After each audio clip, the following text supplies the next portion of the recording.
Querido irmão do canal EBD em Foco, meu nome é Thiago Rios, eu sou comentarista da editora Betel da lição de adultos e aqui do canal EBD em Foco. Hoje teremos o imenso prazer de aprendermos sobre a ordenância da ceia do Senhor, amém? Aprendemos sobre o batismo nas águas, que foi uma ordenança de Cristo, e agora nós iremos aprender sobre essa ordenância também que Cristo nos ordenou. Foi a última ordenança quando Cristo ele morre. Antes dele morrer, ele decide reunir todos os discípulos ali no jantar, em um jantar próximo da Páscoa, e nesse jantar ele pega o cálice, pega o pão e faz o ato memorial, que é a celebração da Santa Ceia. Portanto, fique atento, porque hoje nós iremos aprender sobre a ordenância da ceia do Senhor. Lembrando você também que você se você estiver assistindo pelo YouTube, tem um link. No link você é só clicar, será direcionado para a plataforma do ebdenfoco.com. Se você está assistindo de outra forma, de outra maneira, acesse o site www.ebdenfoco.com. Você terá acesso a cursos de dinâmicas, como melhorar o seu desempenho na escola dominical, e outros cursos, conhecimento bíblico, conhecimento didático, assim por diante, amém? Então vamos para a lição de hoje, lição de número 8, a ordenância da ceia do Senhor, amém? Vamos lá. Texto áudio. Porque todas as vezes que comerdes esse pão e beberdes esse cálice, anunciais a morte do Senhor até que venha. 1 Coríntios 11, 26. Vamos lá adiante. A ceia do Senhor é uma ordenança de Cristo, um memorial de sua morte redentora e um alerta do seu retorno. Lembra dessa palavra aqui, memorial. É um memorial de sua morte redentora e um alerta do seu retorno. Lembra aí? Memorial da sua morte e um alerta, anunciando que ele vai retornar para buscar os seus. Lembra dessas duas coisas? Porque é baseado nisso que nós iremos aprofundar o nosso conhecimento nessa lição. O texto de referência é no livro de 1 Coríntios, capítulo 11, versículo 23 até 26, costumamos aqui do canal não fazer, algumas vezes fazemos, mas por maioria das vezes nós não fazemos. É um texto onde Paulo adverte os irmãos de Coríntios, dizendo no primeiro versículo: porque eu recebi do Senhor o que também vos ensinei, que o Senhor Jesus, na noite que foi traído, tomou o pão, e tendo dado graças, o partiu e disse: tomai e comei, isto é o meu corpo, que é partido por vós, fazei isto em memória de mim, amém? Ele faz também com cálice e relembra a mesma coisa que ele falou aqui em cima. Mas se você não fez a leitura, para o vídeo, para o comentário e faça a leitura, porque é importante para você ter um pouco mais de contextualização daquilo que nós iremos aprender. A introdução: o batismo em águas e a ceia do Senhor são ordenanças de Cristo. O batismo em água aponta para a nossa união com o Senhor, em sua morte, o sepultamento e ressurreição. A sua morte, sepultamento e sua ressurreição. E a ceia para a continuidade de nossa comunhão com o Senhor pela nova aliança. Então vamos lá. Nós batizamos nas águas, porque Cristo batizou nas águas também, nós fazemos aquilo que Cristo fez, imitando a Ele, imitando Cristo. Cristo foi e batizou nas águas. Mas também nós temos que relembrar da sua morte, da sua ressurreição e anunciar que Ele vem. Como é que nós fazemos isso? Com o ato memorial, que é celebrando a Santa Ceia, participando do pão e do cálice na Santa Ceia do Senhor. A gente vai aprofundar isso, nós iremos aprofundar isso mais aqui na frente. Vamos lá. Tá. Tópico número 1, a ceia do Senhor e seu significado. Jesus se reuniu com seus discípulos para uma refeição comemorativa que marcaria para sempre a humanidade. Essa refeição deveria ser comemorada pelas futuras gerações para demonstrar o profundo significado do que ele fez por todos nós. Contexto então dessa instituição da ceia. Vamos lá. A ceia do Senhor é a segunda ordenança que Jesus deixou para a igreja. Foi instituída pelo Senhor na noite que ele foi traído. Lembra? Eu falei que antes dele morrer, ele instituiu a outra ordenança, que foi que nós aprendemos na lição passada, o batismo em águas. E quando ele ressuscita, ou melhor dizendo, e quando ele está próximo à sua morte, o que acontece? Ele diz que na noite que ele foi traído, sentando ali com todo mundo reunido, todo mundo ali satisfeito, que estava com o mestre, alegre, Mas aí ele começa a falar sobre quem iria o trair, né? E nesse momento ele institui a Santa Ceia, pegando o pão, pegando o cálice e relembrando ali, fazendo com que os irmãos, no caso os discípulos, todas as vezes que quisesses lembrar de Cristo, não que era necessário para lembrar de Cristo morrendo na cruz, participando da ceia, mas todas as vezes que você comesse esse pão e tomasse esse cálice, era para lembrar de Cristo aqui na terra, morrendo pelos nossos pecados, ressuscitando e anunciando a sua volta. A Páscoa era uma das 3 grandes festas dos judeus, sendo as outras do Pentecostes e Tabernáculo. A Páscoa apontava para 3 fatos importantes na história de Israel. Era o fim da escravidão vivida no Egito, o início de uma nova vida e o começo da caminhada rumo à terra prometida. A Páscoa judaica era tipo da perfeita obra da redenção consumada por Jesus Cristo. Através do seu sacrifício, ele nos liberta da escravidão do pecado, nos proporciona um novo nascimento, nos garante no futuro estarmos para sempre com o Senhor. A primeira celebração da ceia do Senhor. Diferentemente do batismo em águas que Jesus ordenou, porém não chegou a batizar alguém, tem que entender isso? Não é que Jesus ordenou para as pessoas se batizar, mas ele também se batizou. Ele não batizou outra pessoa, até porque tinha João Batista para batizar e os discípulos. O próprio Jesus instituiu e ele celebrou a primeira ceia do Senhor. O que foi que Cristo fez? Cristo, além de instituir para os irmãos, falando para eles participarem, Cristo também participou. Ele comeu do pão, bebeu do cálice, para mostrar para cada um dos irmãos que é necessário nós também hoje imitarmos o mesmo exemplo que Cristo fez. Cristo se batizou nas águas e Cristo também participou da Santa Ceia. A igreja recebeu o mandamento para celebrar a ceia do Senhor, não na Páscoa, pois Cristo é a nossa Páscoa. Na Páscoa, os judeus lembravam da libertação do cativeiro egípcio. Porém, na ceia do Senhor, os discípulos de Jesus, seguindo suas instruções, o fazem em memória dele. Lembra uma coisa: os judeus se reuniam para comemorar a Páscoa. O que significava a Páscoa? Libertação do povo do Egito, correto? Hoje, a nossa Páscoa é o sangue de Cristo derramado na cruz do Calvário, é o próprio Jesus. Jesus é nossa Páscoa, porque foi ele que nos libertou do Egito, do mundo, do cativeiro, das coisas que o mundo segurava nós. Agora Cristo nos libertou disso. Então, como Cristo nos libertou, Cristo então é a nossa Páscoa. Amém? Porque Cristo, nossa Páscoa, foi sacrificada por nós. Ele é o Cordeiro de Deus que tira o pecado do mundo. Os elementos da ceia do Senhor. Vamos ver então aqui quais são esses elementos. Os elementos da ceia do Senhor são o pão e o vinho, que simboliza, respectivamente, o corpo e o sangue de Jesus Cristo. O Senhor... Deixa eu voltar bem aqui atrás, só um minuto. Que simbolizam, isso é interessante, nós prestarmos atenção. O pão não é a carne de Cristo, né? E o vinho não é o sangue de Cristo. Amém, irmãos? Ele simplesmente simboliza de forma simbólica. Amém? Não é como a Igreja Católica ensina. A Igreja Católica ensina de outra maneira, né? Tem até uma piada aí, talvez muitos vão saber no canal aí. É do padre, né? Que estava celebrando a Santa Ceia e pede lá para o coroinha buscar o pão, né? Quando o coroinha chega lá para buscar o pão, vê o rato comendo o pão, né? A hóstia. E volta lá e fala pro padre. E o padre pergunta: cadê o pão? Cadê a hóstia? E o coroinha fala para ele, né? Ô Senhor Padre, você não sabe o que aconteceu. O rato comeu meu Jesus, né? Então é simbolicamente que representa. Não é que é o corpo de Cristo ali fisicamente. Não é isso, entendeu, irmãos? Mas simbolicamente representa o sangue e o corpo de Cristo rasgado entre nós, e o sangue dele derramado sobre os nossos pecados. O Senhor Jesus já havia dito que ele é o pão da vida que desceu do céu. Desceu, encarnou e foi crucificado como oferta feita uma somente vez. O suco de uva simboliza o sangue de Cristo derramado no Calvário para nos redimir dos nossos pecados.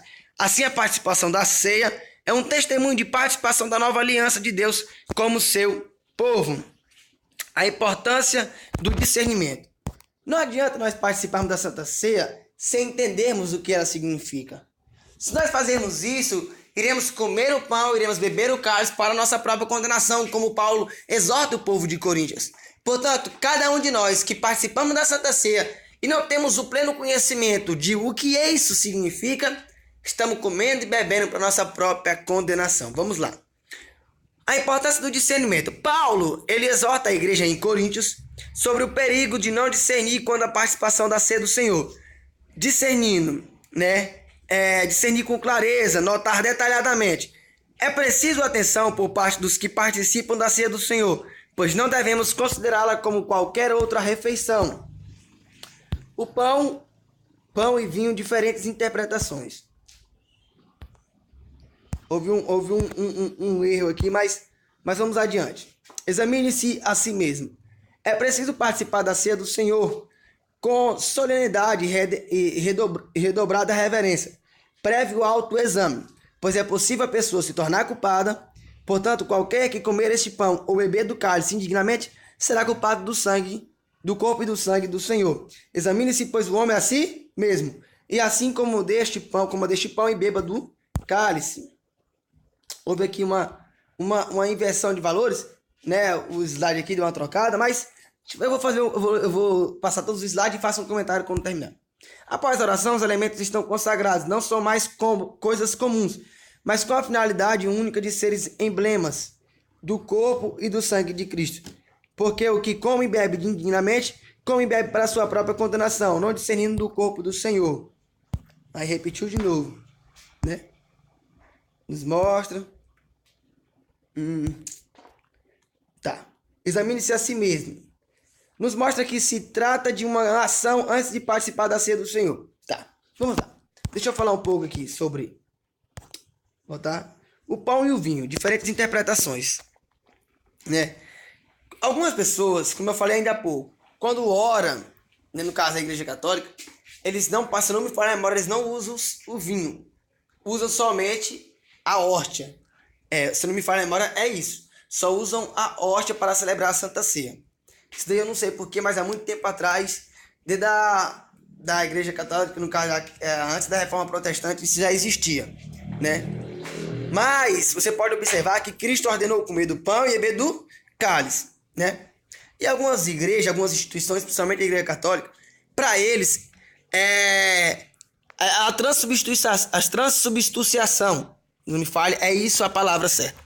Para eles, a hóstia, o pão, representa o sangue o corpo de Jesus. Não é que representa, é o corpo de Jesus. Para nós, assembleanos, para a maioria das igrejas, o pão simplesmente representa, simbolicamente, o corpo de Cristo. Amém? Então, essas são algumas interpretações diferentes que podem acontecer. Quando o subtópico número 2.2, se refere a examine-se a si mesmo, 1 Coríntios 11, 28 nos mostra que se trata de uma ação antes de participar da ceia do Senhor. Não devemos considerar a ceia como uma coisa natural. Antes de comer o pão e beber o cálice, é necessário um rigoroso autoexame.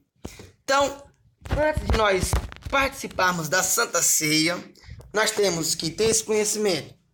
A ceia do Senhor significa o quê? O pão simboliza o corpo de Cristo, rasgado, furado, totalmente espedaçado, chicoteado na cruz do Calvário.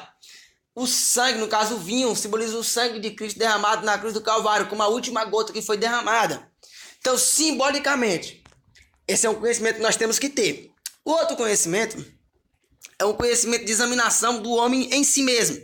Será que eu estou bem diante de Deus? Será que a minha comunhão ela está plena com meu Deus, com meu amigo, com minha irmã, com meu pai? Será que eu não briguei com minha esposa? Será que eu não estou com falta de comunhão com o meu próximo? E essa é uma examinação que toda pessoa, quando for celebrar, quando for participar da Santa Ceia, ela tem que ter participação, então, na ceia. Vamos lá. Participação na ceia. Encontramos na instrução do apóstolo Paulo várias expressões que têm causado dúvidas em muitos. Indignamente, condenação, fracos, doentes, dormem, julgados, repreendidos. É interessante que esse termo tenha sido usado quando se está instruindo acerca da ceia do Senhor. né? Então, existe alguma maneira de você saber se você pode participar da Santa Ceia, né? E quando você participa da Santa Ceia, que você não está em plena comunhão com Deus, acontece isso, você fica fraco, você fica doente. E por isso, muitos já que dormem, muitos já que não conseguem ter forças mais para viver sua vida fiel, firmemente com Cristo. Amém? Tá, vamos lá. Ponto número 3 para nós concluirmos, lições da ceia do Senhor. Refletindo nos termos registrados na Bíblia, referindo à ceia do Senhor, a ceia do Senhor, a mesa do Senhor, a comunhão e o partir do pão. Destacaremos as 3 lições para a nossa vida de discípulos do Senhor. A comunhão, a nova aliança, os 3 tempos da ceia do Senhor. Então vamos lá para a comunhão. Tá. Olha o que essa celebração, olha o que a Santa Ceia nos traz. Relata em 1 Coríntios 11, aquele momento em que a igreja se reúne para realizar a festa do amor e se chama comunhão, né? Eu estou me unindo com meus irmãos, estou unindo com a minha família, com todos os irmãos para celebrarmos da Santa Ceia. Isso é uma comunhão. Se eu não tivesse uma comunhão com o meu irmão que está na Santa Ceia, eu vou participar em vão dela. No lugar de unidade, comunhão e confraternização, só havia contendas, disputas e espíritos partidários. Estavam unidos no mesmo lugar, porém não estavam unidos no mesmo espírito. É preciso lembrar que a ceia do Senhor é um instrumento de unificação para a igreja. Quando Paulo adverte a igreja de Corinto, naquele momento, Paulo estava querendo falar para eles que era necessário eles mudarem a sua índole, né? Muitos deles lá não estavam bem diante de Deus, muito menos bem diante do próximo, né? Porque se você está de bem com Deus, né, é uma coisa. Agora, se você não está de bem com o próximo, automaticamente você não estará bem com Deus. Então Paulo advertiu a igreja naquele momento, advertiu a igreja de Corinto naquela época, que não era para eles participar da Santa Ceia daquela maneira, mas era para eles se retratassem do que estava acontecendo, pedir desculpa uns aos outros e participar da Santa Ceia em plena comunhão. Tá. A nova aliança. Este cálice é o Novo Testamento do meu sangue, refere-se à aliança de Deus com o seu povo. No Novo Testamento do grego, kainé, diakteké, o melhor testamento, novo e melhor concerto.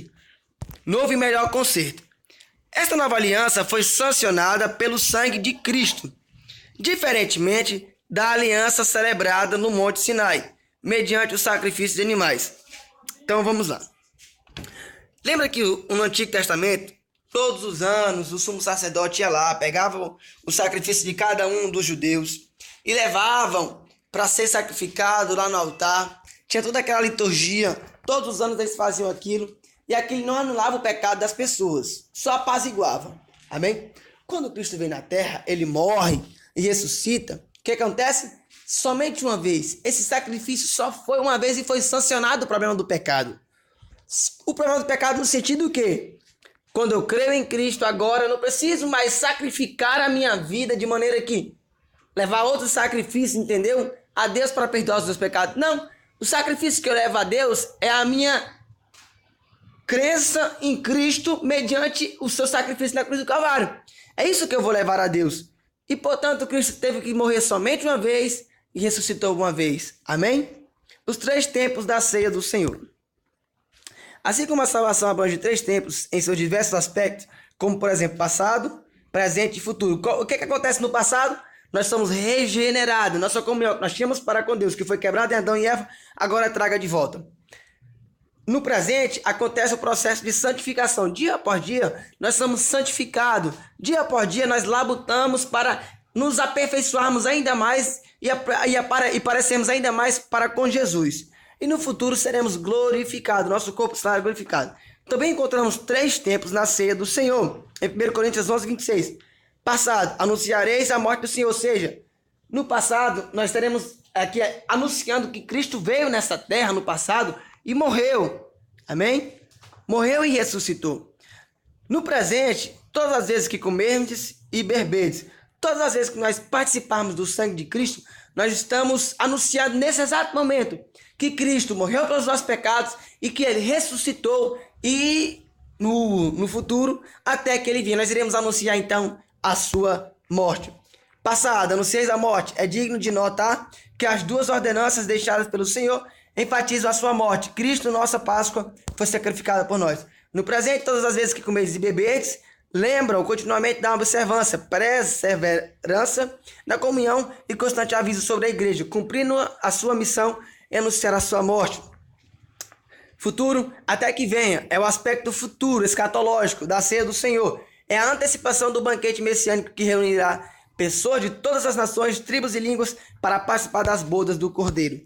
A conclusão que temos, prezado ouvinte do canal EBD em Foco, é que participemos da ceia do Senhor em obediência à ordenança do Senhor, discernindo o ato em comunhão vertical e horizontal, anunciando o perfeito e único sacrifício de Jesus Cristo no Calvário, sendo gratos e perseverando até que ele venha.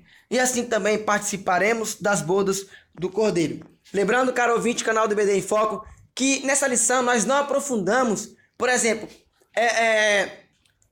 sobre como é que posso participar da Santa Ceia, porque você pode ter observado aqui que na lição ela não aprofundou no sentido, só pode participar da Santa Ceia quem é batizado, correto? E as nossas igrejas hoje, a Igreja Assembleia de Deus tem como padrão isso, você só pode participar da Santa Ceia se você for batizado, e você só pode se batizar, né, a partir do momento que você tem uma idade, que tenha consciência, e se você for casado, mas desde que você seja casado civil. Então esses são assuntos, né, para uma aula mais profunda. Quem sabe talvez você, professor na sua escola bíblica dominical, possa até aprofundar isso. É uma dica que eu estou dando. Quem sabe você pode aprofundar isso. Usar essas duas coisas que eu falei, que é, por exemplo, quem é que pode participar da Santa Ceia? Uma criança pode? Então, essas são coisas que você, professor, possa estar aí estudando mais um pouco e introduzindo isso na escola dominical, que eu tenho certeza que irá ficar muito melhor a sua aula. Também usa a questão também das pessoas que são juntadas, que hoje nas nossas igrejas nós temos muitos isso, e não participam da Santa Ceia porque não são batizadas nas águas, né? E aí você explica a situação também. Muitos não são batizados nas águas porque maridos não querem aceitar se casar, ou mulheres vice-versa. Amém? Fique com Deus. Obrigado por essa aula. Que Deus em Cristo vos abençoe. Que dê sabedoria a cada professor ouvinte do canal EBD em Foco. Muito obrigado. Que Deus em Cristo nos abençoe.